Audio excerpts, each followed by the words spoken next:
Hello internet friends, my name is Catherine and I'm the human behind Creation Miss Couture, and today is another Color Wheel Monday, the series in which I make my way through color theory one color at a time. And we have officially finished the primary color triangle, so we're going to be starting off with the secondary colors.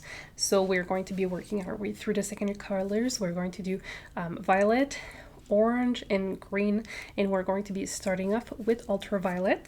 And today we're going to be starting it off with adding brilliant yellow. Since we've just finished brilliant yellow, let's do a callback to that. So let's get into this. Hello and welcome back to another Color Wheel Monday, the series in which I make my way through color theory one color at a time.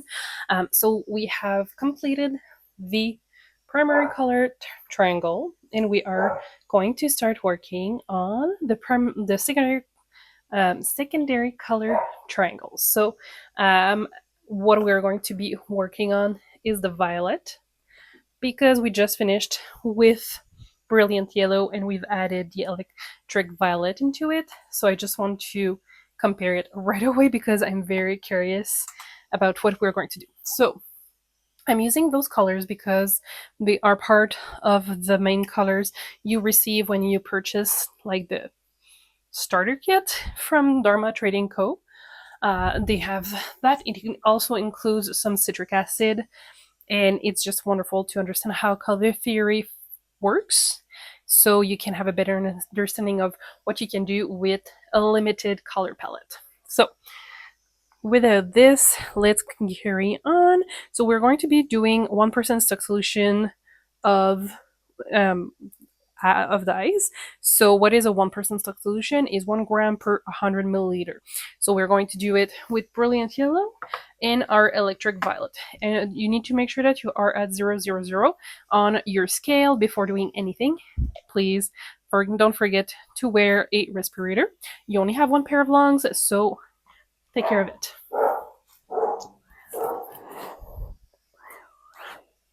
Okay, so we need 1 gram of each.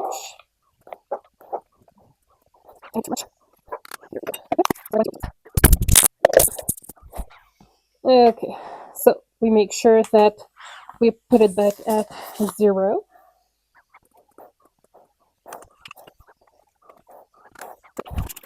So we are going to be adding our water.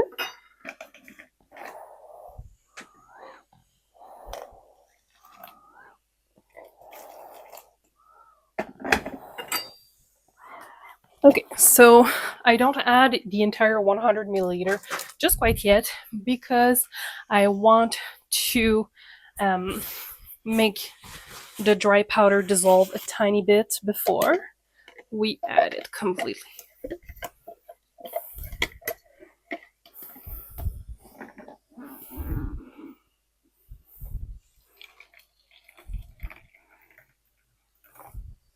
There we go.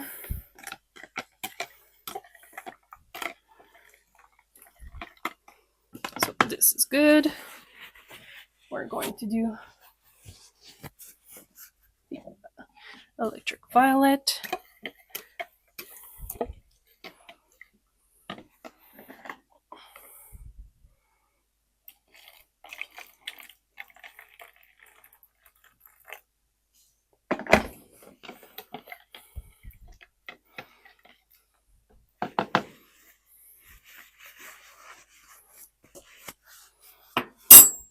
Here we go. Okay, so we're going to grab the jars now. Okay, so we want to have the electric violet as our main character, so we're going to put 10 milliliter in each of the mason jars because we have 10 gram mini skein of stroll fingering from the pick, which is 75% superwash merino, 25% nylon.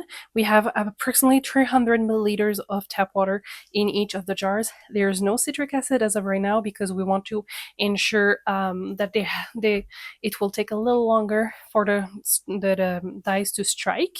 So that way we ensure a more even coverage of the skeins, which is what we want. So we're going to be adding 10 milliliters in these.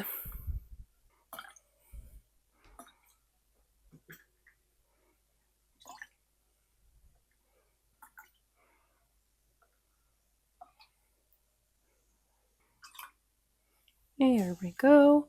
Now we're going to be adding a deep brilliant yellow. So we're going to be working from 0.05% depth of shades up to a 1% depth of shades with the brilliant yellow. So that way we can see how little or how much we need to affect the color. 0.05, 1 milliliter, 2.5 milliliter. Sorry, I'm getting attacked by. And I'm very curious to see the final result because when we did add the ultraviolet to our brilliant yellow, it created those very interesting browns, like sort of browns. I don't know.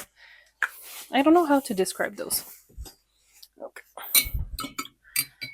Let's give it a stir.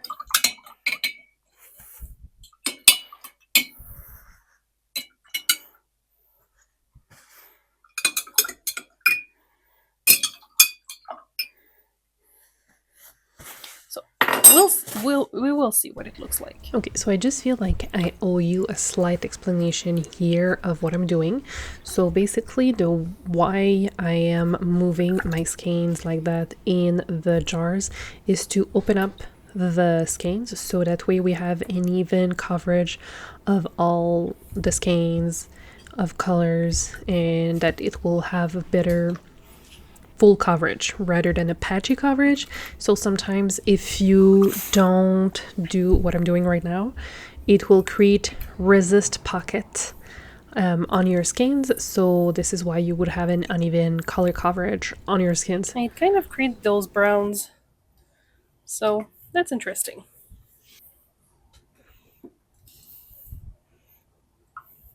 Brown beige, I don't know. I don't know what to call this color. Olive. Maybe olive? No. Not really olive.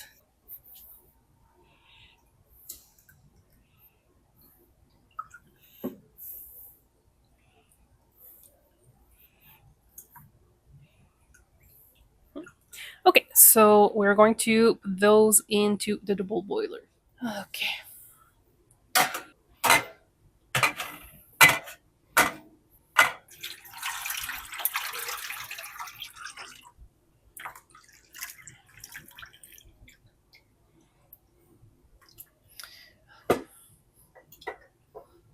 Okay, so we still do not have any form of citric acid in here. So what we're going to do is we're going to let this warm up and we're going to let it sit at least 15 minutes. And once we've reached the 15 minutes, we're going to come back to add the citric acid and check where the temperature of the water is at. Once we have reached the 85 to 95 Celsius, we're going to do a countdown of 30 minutes to let it cook, and we'll see from there. So I will see you in a bit. Okay, so it's been about 15 minutes. So since we only have like 10-gram mini skeins, we don't need a whole lot of citric acid. We are going to approximately a quarter of a teaspoon because we did I put this? We usually put 1 tablespoon per pound, so 454 grams of fiber or yarn. So a quarter of a teaspoon will be enough in this case. You could also use white vinegar, but I personally don't like the smell, so I just use citric acid because it doesn't smell.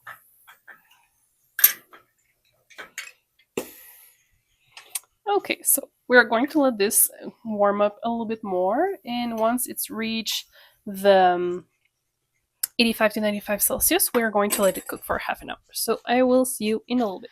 Okay, so it's been about half an hour and we're pretty good. Yeah, we're good. So it's been half an hour since we've reached 85 to 95 Celsius, and the water is quite gross. Anyways, so we can turn this off. And we're going to let it cool completely before we will wash it later tonight. So I will see you later. So what are we expecting with those skeins? Honestly, I didn't see any color in the mason jars, which is always a super good sign that we should not experience any bleeding. And I can see some very interesting browns. This is the first time that we've intentionally made brown. The previous times was when we used ultraviolet with yellow, and I believe when we're going to be adding, and we did we add the orange yet? I can't remember. With orange we will definitely gain some brown there, that's for sure. So I don't expect a whole lot of work to do. I like to let them sit in the soak for a little bit. So this is the eucalyptus. So there is some lanolin in it, so it helps recover the natural properties of lanolin on the skins. And it's unscented because I don't know if people have allergies at home. So I just want to ensure that we don't have fragrance going out of the studio. I will show you in an instant the mason jars.